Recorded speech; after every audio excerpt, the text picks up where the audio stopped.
we love the Lord without any return. And this is the perfect exhibition of Agama spirit.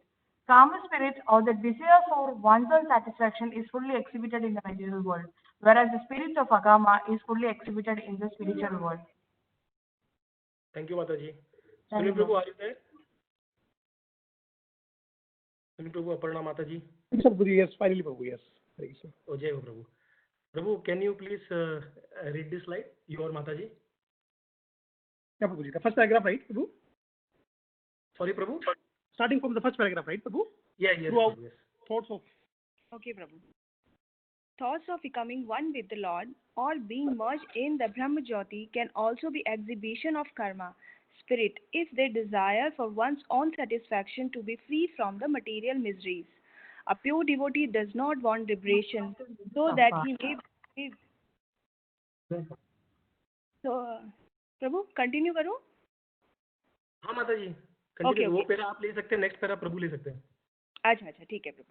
So that he may be relieved from the miseries of life, even without so-called liberation, a pure devotee is inspired for satisfaction for the Lord. Influenced by the karma spirit, Arjuna declined to fight in Kurukshetra battlefield because he wanted to save his relative for his satisfaction. But being a pure devotee, he agreed to fight on the instruction of the Lord because he came to his senses and realized that satisfaction of the Lord at the cost of his own satisfaction was his prime duty. Thus, he became a karma. That is the perfect stage of perfect living being. Hare Krishna. Udaradehi means one who has a broader outlook. People with desires for material enjoyment, they worship small demigods, and such intelligence is condemned in Bhagavad Gita 7.12. As Rita Jnana, the intelligence of one who has lost his senses. One cannot obtain any result from demigods without getting sanction from the Supreme Lord. Therefore, a person with a broader outlook can see that the ultimate authority is the Lord, even for material benefits. Under the circumstances, one with a broader outlook, even with the desire for material enjoyment or for liberation, should take to the worship of the Lord directly. And everyone, whether an Akama or Sakama or Mokshakama, should worship the Lord with great expedience. Expedience means urgency, I guess. This implies that Bhakti Yoga may be perfectly administered without any mixture of karma and jnana. As the unmixed sun ray is very forceful and is therefore called Tivra, similarly, unmixed Bhakti Yoga of hearing, chanting, etc. may be performed by one and all, regardless of inner motive. Hi, Paul. Thank you, Prabhu. Thank you, Mataji. Jai Ho. So, Prabhupada nicely covered upon all the different sectors or categories of people. So, he spoke about Udharadihi, which is which can be, as a broader aspect, can be considered even as a demigod worshipper or the Karma Kandis. Then he mentioned about Sarva Kama, so who basically are attached to the word, they all do all the work for fruitive results. Then he referred to as Akama, which also may be referred as Nishkama Karma Yoga or Bhakti Yoga. Then he referred to as Moksha Kama, so where Moksha Kama can be people who are Jnanis or Astanga Yogis. And at the top, all of this cultivates into Bhakti Yogena. So Bhakti Yoga is the ultimate. So this reminds us of a ladder. So today we will be speaking on this ladder, and we would kind of revise because we all are aware of it. So we would be looking at it again at a more granular level, I would say.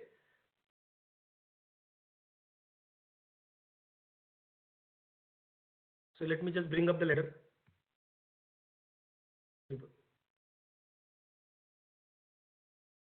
So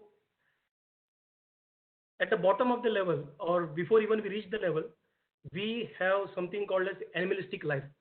So these are the people who behave like animals. So they have the mentality of animals. So they may not actually be animals, though we have examples in Shastras like Gajendra and so on, where animals actually develop that bhakti. But usually that is not the usual scenario or the normal scenario. So we are in the people who have this materialistic mentality, wherein they behave like they are driven by their intensive, are called as they usually fall in this category. So this letter, if you see, it gives a path from exploiting mentality to a surrendering mentality. So exploiting, like it is mentioned in Bhagavatam also, Jiva Bhutam Mahabhavo Yayetam Dharyate Jagat. Dharyate means exploiting. So with this exploiting mentality, when we grow up slowly, gradually to the surrendering mentality, that path is, we can refer to as the yoga ladder or the yoga elevator. So Bal Govind Prabhu, he refers very nicely. Even when you talk about animals, there are also people who may call as Homo sapiens or whoever. There are also those category of people who fall below animalistic life. Though animals are kind of driven, so they are also regulated in some sense. In the sense, we can see there is a mating season. They eat when they are hungry, and so on. So somewhere naturally they are being regulated. But there are some bunch of people who, they, irrespective of whether they enjoy or don't enjoy, they would still go ahead and do it. I don't feel like eating, but still, okay, let me eat something. मुझे खाने का मन कर रहा है. So this kind probably can be put below the animalistic life, called as Homo sapiens. So their mentality is like, जीने के है 4 दिन, बाकी है बेकार दिन, जियो जनावर जैसो और मनो कृष्णा के दिन. So this kind of thoughts they have. So whatever do, work hard, party harder, and die anyway. So it doesn't matter. So these kind of people are a subcategory or lower than the animalistic life, that he has very beautifully put over there. So animal life is the beginning of the journey, but it is yet to even reach the ladder. So we are still living like animals. Then comes the karma kandis. So karma kandis are like restricted. They have restricted enjoyment. So they follow Shastra, they follow scriptures.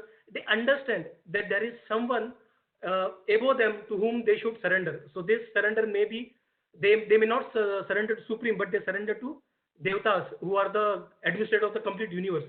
But they understand the fact that there is someone above them and they are governing the body. So they have this kind of little surrendering attitude. So these kind of people, they move in and out of this, they rotate or they move in like a Ferris world in this material world. So as Prabhupada says, Krishna says, A Brahma Bhuvana Loka Punar Avartino Arjuna. So whatever you do, you will take birth again and again in this material world. So these are the people who do that. So gradually, when they slowly increase their understanding,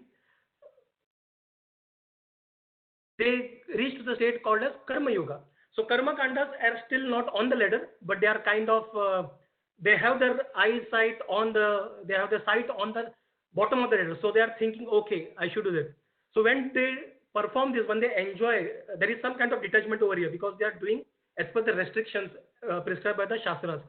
So when they do that over the period of time, they gradually start thinking that, yeah, there is no fun in this. I mean, I'm not enjoying this life. When you do it the way of sacrifice that is mentioned in the Shastra, you start developing that feeling, saying that there is something I'm missing. This is not the ultimate. And when they develop that kind of mentality or that mood, they move on to the next level, which is the Karma Yoga. So Karma Yoga are people who are attached to their work or sometimes even to their fruits. So they can be described in two types. One is the Sakama Karma Yoga. So Sakama Karma Yoga are people who are attached to the work and also slightly attached to their fruits. So you can consider people like some devotee walking to the temple, and he has a business of chanting, or he loves preparing chanting bags, or he has a business of chanting bags. So, or cloth manufacturing something. So he would say to the temple president or someone that, let me do some service for the Lord. I would prepare the chanting bags and I would put a stall over here. But I would keep a very little margin, or I would keep no margin, but I want some money. So he won't specifically say I want some money, but he would say I would give at a cheaper rate to the temple, where I sell outside 35 rupees, I would probably sell at 25 rupees. So I would have no profit or lesser profit. So Sakama Karma Yogis, they have that mood to serve the Lord, but somewhere they are attached to that small fruits from their work. So these people who want respect from their service, who expect respect from their service, who want to increase the number of followers, their followers. So these people somehow they fall into the category of Sakama Karma Yogis because they are attached to their work and they are attached to the fruits of the work. But gradually, over the period of time, they start understanding the facts and they move towards Nishkama Karma Yoga. So in Nishkama Karma Yoga, they do not expect results from their work, but they are attached to the work. So say, for example, a person who has who approaches the temple president and says, I want to do some food service. So temple president says, Jai Ho, please go on. So this person he will put on his efforts, he will prepare food for 50, 100 people alone. He may not even end up tasting the food. He may say, I don't want any money, I don't want nothing, but I just want to serve for the Lord. But when everything is over, when he may or he may not eat food, whatever he has prepared, when the temple president or someone comes and says, Prabhu, fantastic service, Prabhu, but now we require your little help in cleaning the utensils. So he would say, you can please ask someone to do it. So here he is attached to that type of work, preparing food. Person may be attached to one type of, say, preaching. So he may not, if he is asked to do something else for the service of Krishna, he may probably not do it. He may say, not my cup of tea probably, or something not that interests me. So though he has Krishna in his mood and he is not asking for any results from it, but somewhere he is still attached to the work. So his work, he has kept work or he has prioritized work than Krishna. But his mood of serving Krishna is more than the Sakama Karma Yogi, because now he is not expecting any results. So this is Nishkama Karma Yoga. So gradually, after renouncing fruits, he comes to a level which is known as the Jnana Yoga. So yeah, along with renouncing the fruits, they start speculating knowledge about the Supreme Lord. So they are interested. Oh, so now their attachment, they are now into detachment mode from the work. They get detached from the work, but now they start increasing their priority for Krishna increases or the absolute increases. So these people may or may not know that the absolute is Krishna, but they know there is someone supreme, and they move towards knowing, or they have that inquiry mood for knowing who is Krishna. So they start speculating about it. They follow austerities. They are interested in knowing about kya hai. They go through all the shastras and they understand different things. So their usually process is by negation. So niti, na iti, which means not this, not this, not this, not this. Oh, so absolute should be this. So this is how they progress towards defining or understanding who the absolute is. So we're slowly doing that. They reach to a level of Brahma Jyoti. So these people are usually, they end up being, because of the speculation, they end up understanding Lord to be only Brahman, and because of that, they usually, the destination would be Brahma Jyoti. So they end up in Brahman realization. So when they progress forward, they go on to the level of Ashtanga Yogis. So Ashtanga Yogis are detached from work, they are renounced, but they are more meditative on the Lord. So they are even more meditative. They meditate till a level, they may probably see the Paramatma, the localized aspect of the Lord in their heart. And they just meditate on their aspect.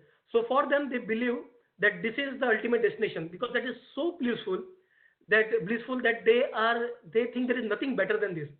And they continuously meditate on the Paramatma localized aspect of the Lord. So here, when they realize Paramatma, they may,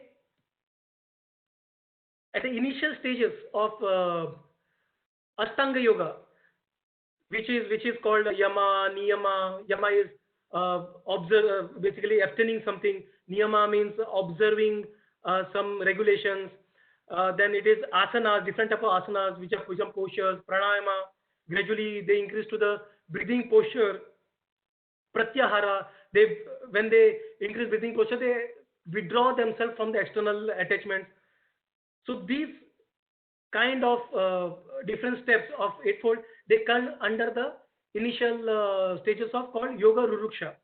So even dharana is also sometimes referred to as the part of ruruksha. So ruruksha, yoga ruruksha is the lower level of ashtanga yoga.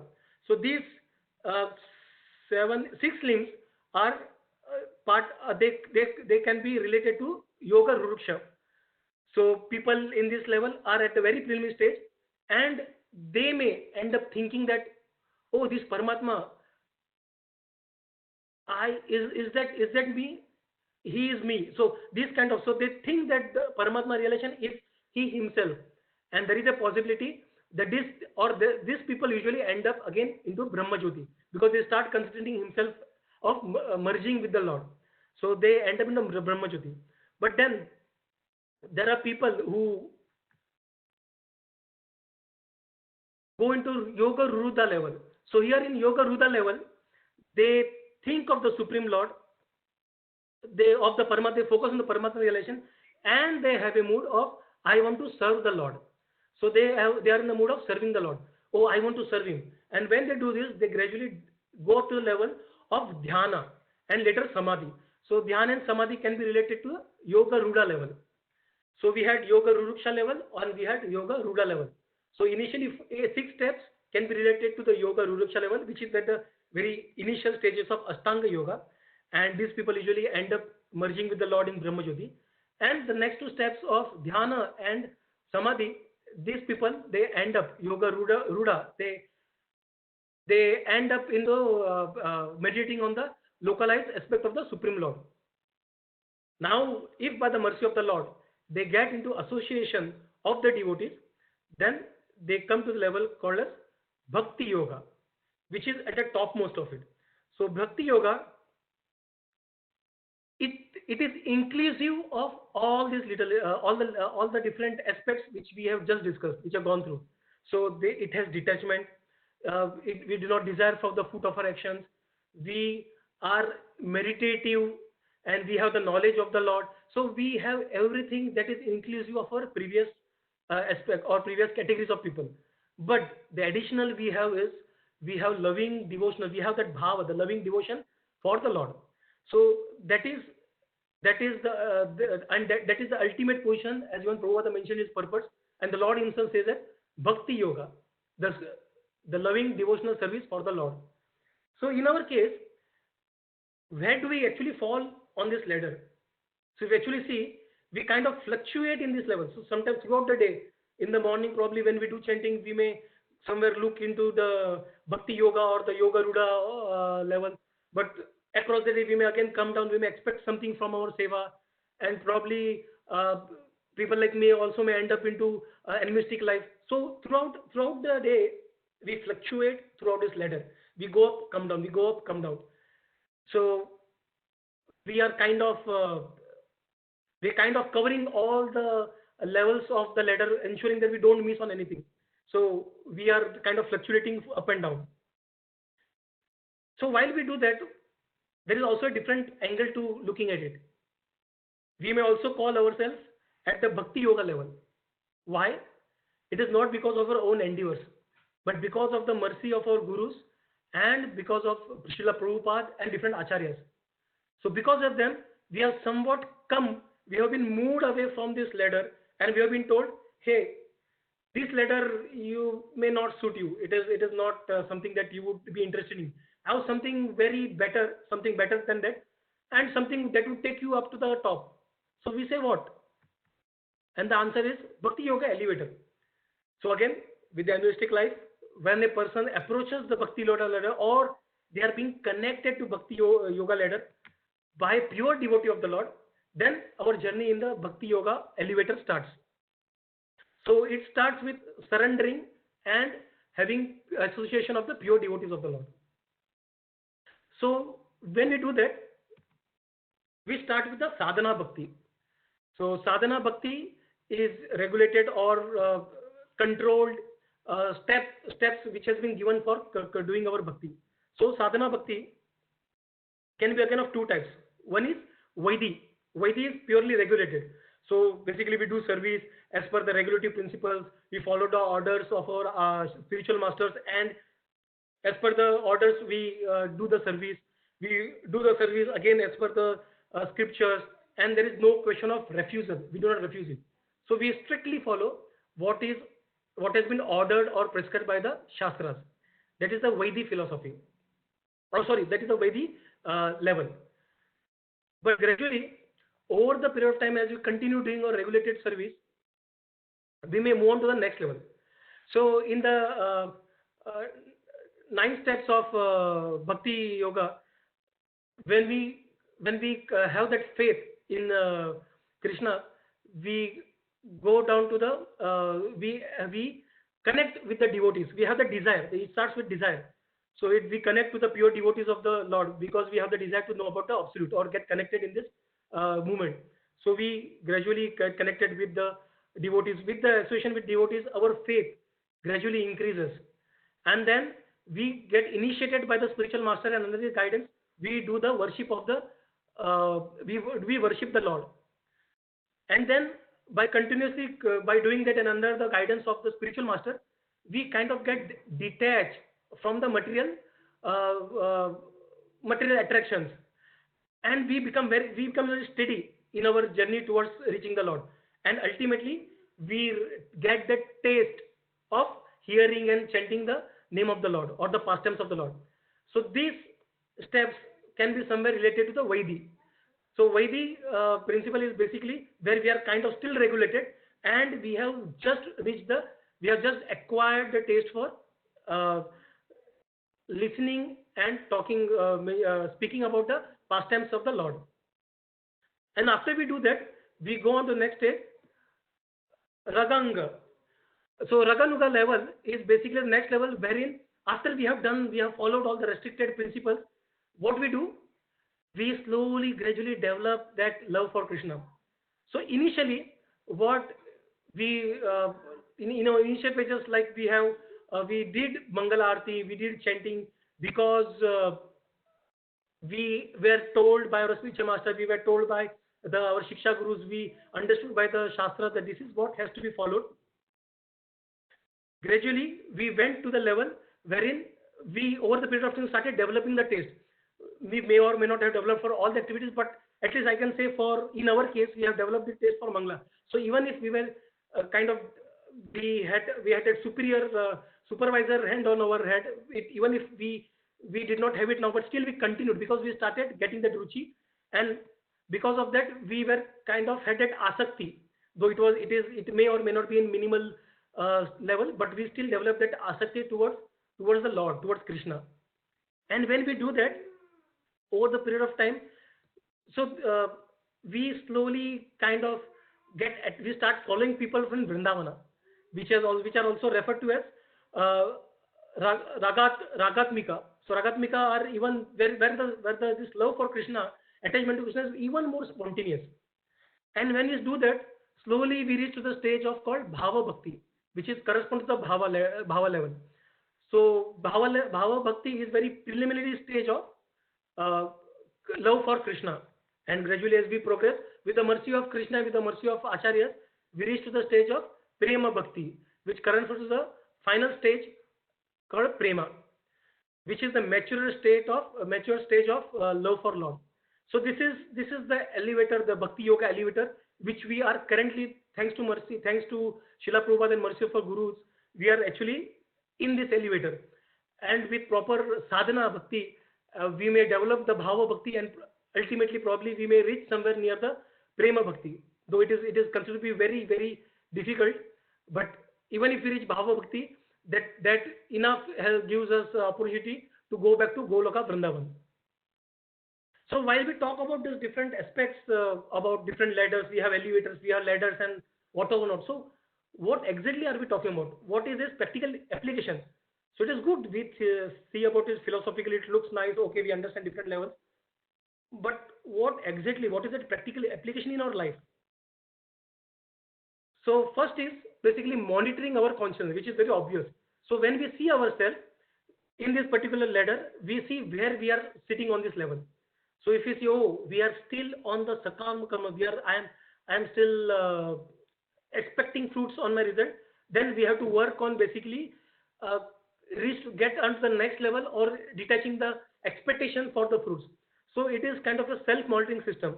So like in an example of a baby and a mother, so where you have a small baby and the mother has to do some work in kitchen and there is no one around, father to help her, she may leave the baby over there and she may say, a toddler basically. So she may leave the toddler over there and give her some toys to play and play with this. I'm going in the kitchen, don't move here and there. And then when the mother goes in the kitchen, she starts doing her work.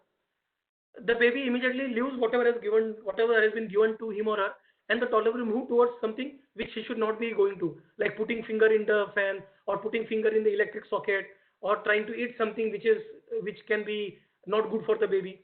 So this kind of they start doing. So what mother does, she keeps continuously monitoring the baby, and if she sees, oh, the baby is moving, she runs over there, yeah, she pulls the baby back with her nappy diaper and puts her back, saying that, boss, this is your place, this is where you are expected to work, expected to play, do not move from here.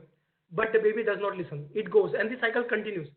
So we should, learning from this mother, we should act similarly. So when our bhakti moves away from what is expected, what we are destined to, what our goal is, we have to catch hold of the diaper of our whatever current state of mind is, pull it back and say, this is what you should be doing. You should not expect fruits. You should not be focused towards the different mystic yogas, mystic outputs of the Ashtanga yoga, so and so on.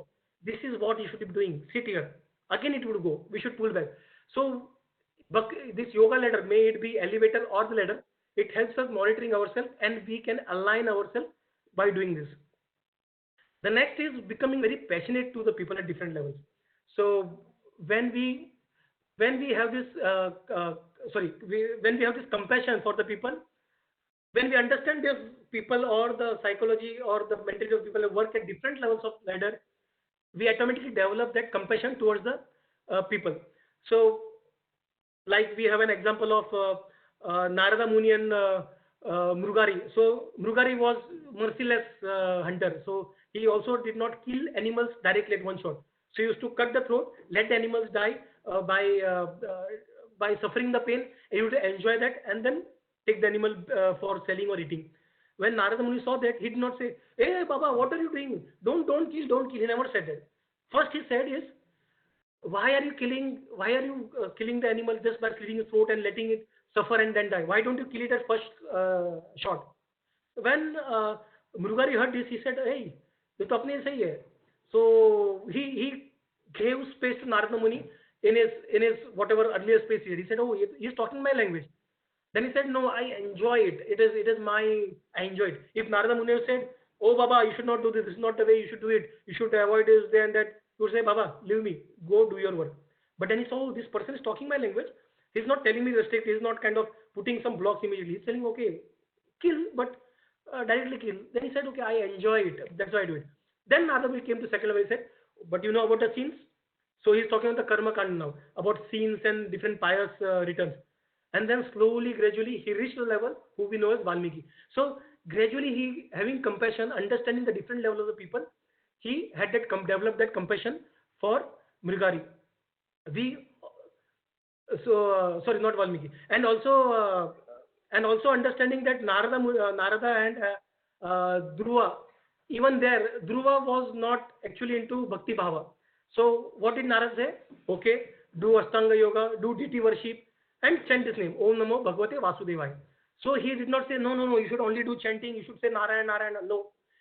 So understanding that Dhruva was at a different level, he gave him an opportunity, he facilitated him with different levels as per his mood or as per his current understanding. So we have to understand this in the material world is basically, it is meant for gradual purification of living beings through sacrifice. See, it is through sacrifice. When we understand that at different levels, people sacrifice things at a different mood or at a different quantity, we can slowly, gradually develop these people into that mood of serving Krishna. We can gradually bring up the ladder. So Prabhupada once mentioned that while he was walking with his disciples near the seashore, they saw a big ocean liner being dragged by a small docking boat. I believe it is called docking boat, wherein it was dragging the small boat, which an engine, which was dragging the big ocean liner, and it was trying to dock it near the shore. So Prabhupada asked the disciples, "Can you see this big ship is being dragged by this small boat? How is this possible?" So disciples were clueless. They had no answer. Someone tried to speculate some answers, but that was incorrect. Prabhupada said the only reason is because their engine was off. Because the engine was off for the ocean liner. So this particular small boat is actually the material desires, which is dragging the ocean liner. So this material desires, like as Krishna says, Jiva Bhuta Mahabhav. We are Mahabhav. We are very superior to this material energy. We are like the ocean liner. And this material energy or this with different attractions are actually small boat. But the reason it is dragging us is because of only one reason. Prabhupada says our engine is off. The ocean liner's engine is off. That is the reason it is pulling it. But what if the engine turns on? Then the small boat is not capable of dragging the ocean liner. We, being the part and parcel of the Lord, we are Mahabhav. We are very superior. But unfortunately, we have kept our engine off. And probably throughout the day, we may turn it on, turn it off, or people whom we see around, they do not even know that they have an engine to be turned on. So understanding that, we should understand this concept, we should understand the different levels of consciousness which they have. And we should ask them to turn on the engine. And how do we turn on the engine? What is the key? Hare Krishna, Krishna Krishna, Hare Hare, Hare Rama, Rama Rama, Hare Hare. So with this, I would like to conclude. Sorry, I am late. So my gratitudes to Srila Prabhupada and Romapa Swami Maharaj, Suhotra Swami Maharaj, Bal Govindas Prabhu, and different Vaishnavas from which I have taken their notes, their efforts. I have just utilized and put it over here as a postman. So thank you for allowing me to serve you. If there is any mistake, kindly forgive me. It is because of my incompetence. I would like to repeat that. And if I have said something correct, that is because of these great Vaishnavas. Thank you. Hare Krishna. So I would request everyone to share some feedback, some comments on it. Can we start with Vasant Prabhu, please? And Prita Mata.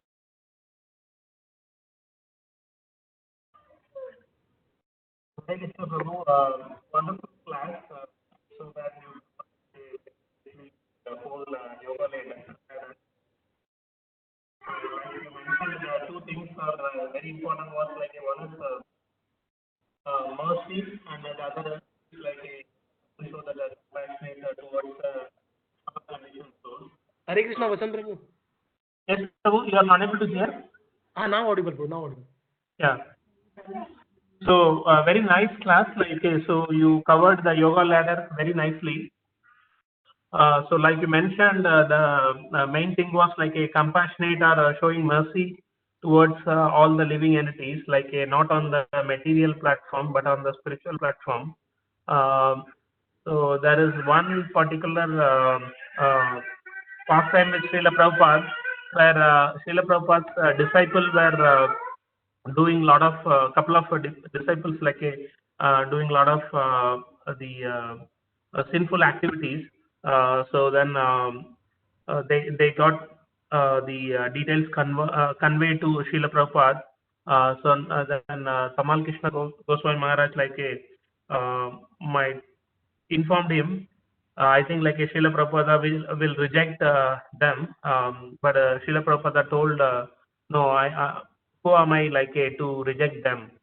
So he quoted how Krishna was so merciful even to Putana, and how Nityananda Prabhu was so merciful to Jagai and Madai.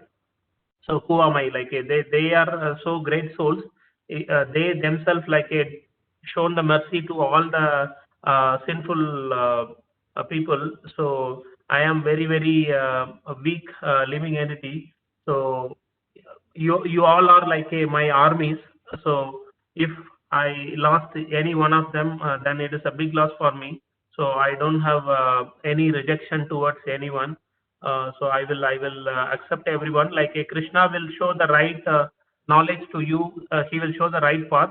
So don't worry about like okay, I will reject you. So definitely like okay, you can come back to our movement like again, but ensure that you're not repeating that mistake. So that is one good pastime with Srila Prabhupada. Like so, if we try to imbibe that quality, then we will be able to grow the Srila Prabhupada's army like more. That is one thing. And the other one is like how we can measure ourselves, how we are advancing in Krishna consciousness is the appreciation. So very nice thing. Appreciation like never uh, always like okay, always try to give more appreciation to others and never expect any appreciation from anyone. So if you follow this like okay, definitely you would be you would be growing in Krishna consciousness and yoga ladder. Definitely like you're not expecting anything like as fruity activity. Yeah, that is what I want to convey. Prabhu. Thanks a lot like for the wonderful class again. Yeah. Thank you, Prabhu. Mataji, you would like to share something? Hare Krishna Prabhuji, Dandas Pranam. Awesome class, Prabhu, an excellent presentation. Each and every section was very nicely explained.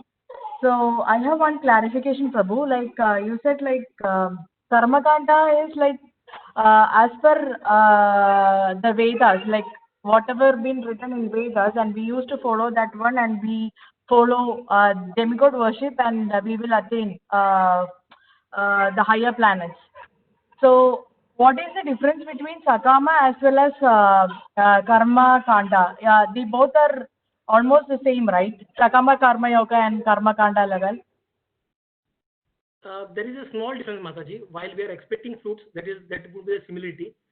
The difference is in Sakama Karma Yoga, we are still doing it as a service to Krishna. So, like we had an example of, we spoke about it, a person who would like to sell chanting bag. So he would expect some money from it.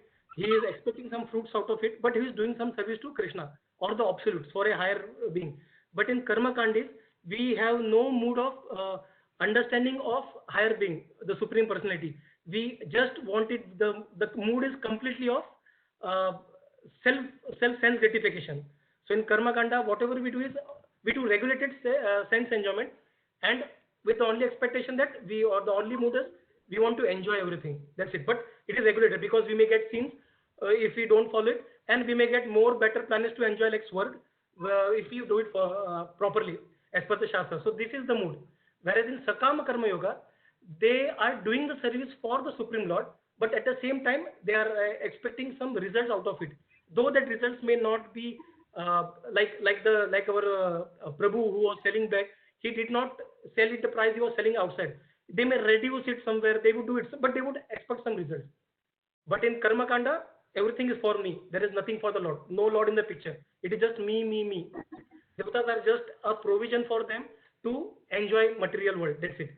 But Sakarma is at a different level, a little advanced level, wherein they still enjoy. There is still attachment to the fruits, but it is in the mood of serving to the Lord.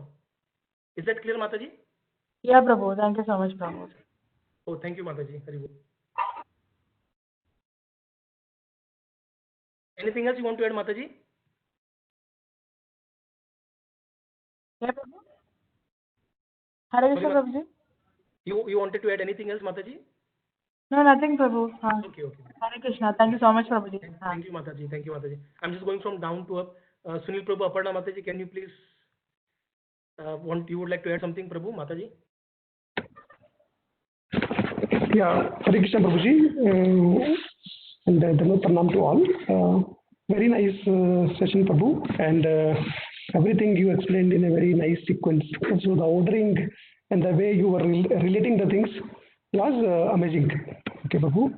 And the best thing that I liked in your discussion, Prabhu, were actually 2 points. One was that Mragari example, where Narada came and instructed that if you want to kill, then you can kill the animal into one shot, rather than giving it the pain.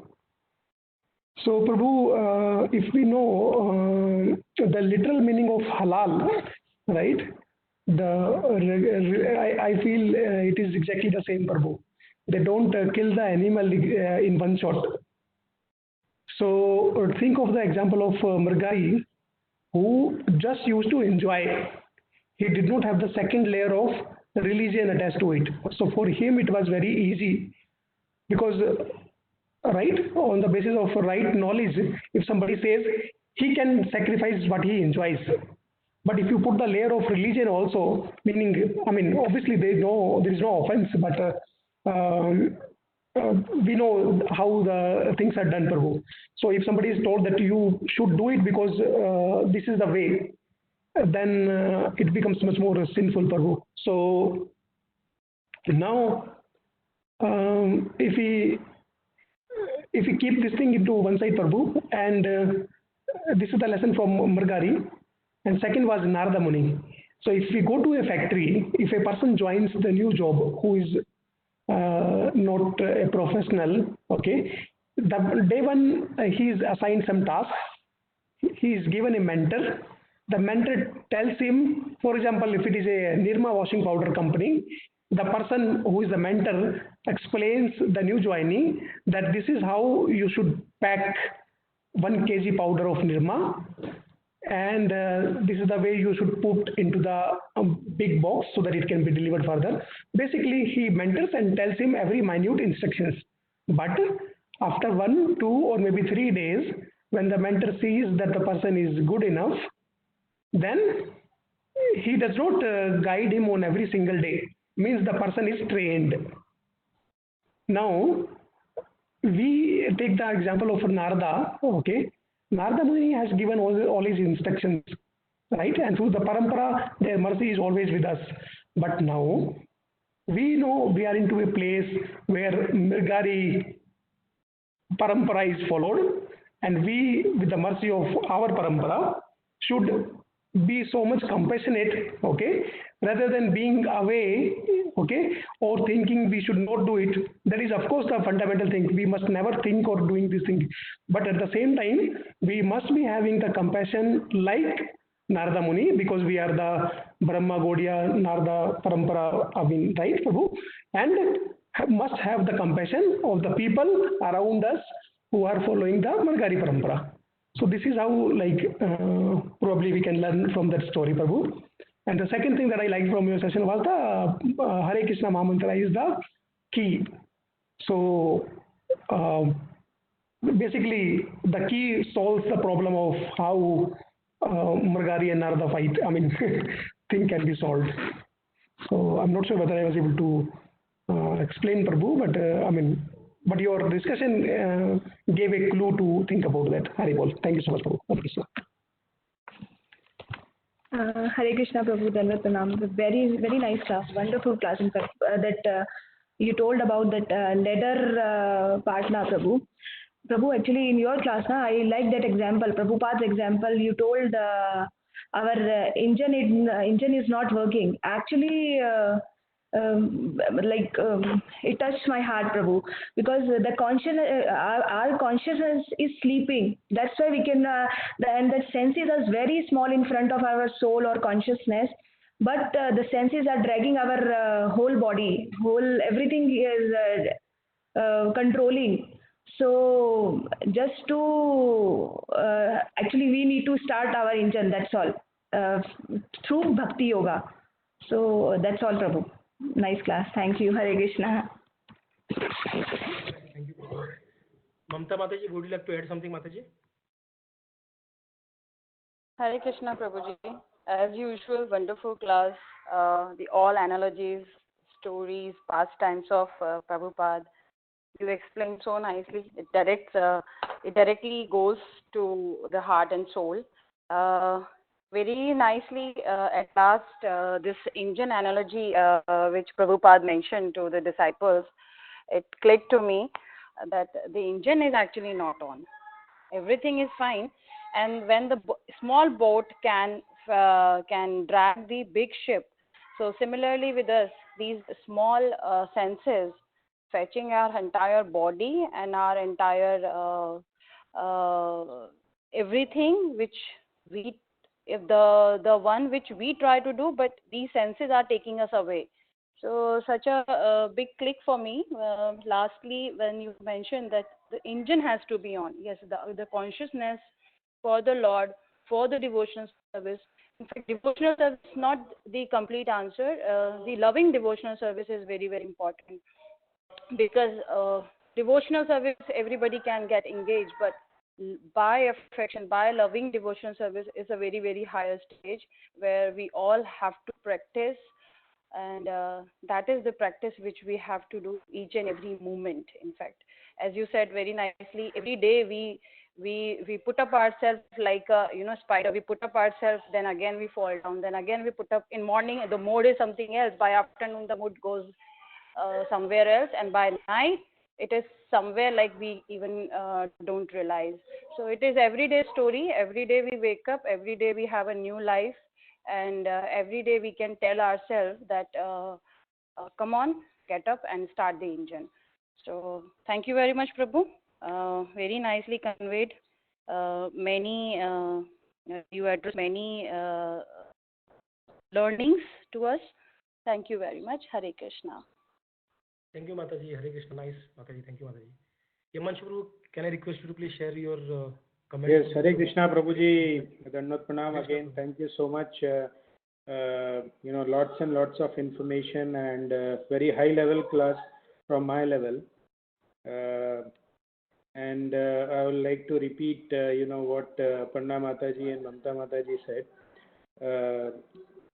The example that you took had a big impact, and I was also thinking that, just like the plane lands, the plane takes off, and then we have this activity that is small vehicle. It takes the plane to the station from where we get down, or when we are taking off also, that small vehicle, pushes until, the engine takes over. So we've been hearing the science of self-realization, and I could this time relate that, why it is emphasized so much that we have to do this realizations. Once we realize, then we become the driver and everything should be better. So that had an impact, and of course, as I echo what everyone else said, very great examples. Thank you so much, Prabhuji. Thank you, Prabhu. Thank you. Probably with that aeroplane example which we see while taking flights, that would be more relevant. We actually see it. Ocean liner probably we may or may not have seen it, but the aeroplane one which you said, Prabhu, plane one, we see that whenever we fly to our hometown and so. Thank you, Prabhu. Jai Ho, Prabhu. You want to share something, Pooja? Thank you. So I will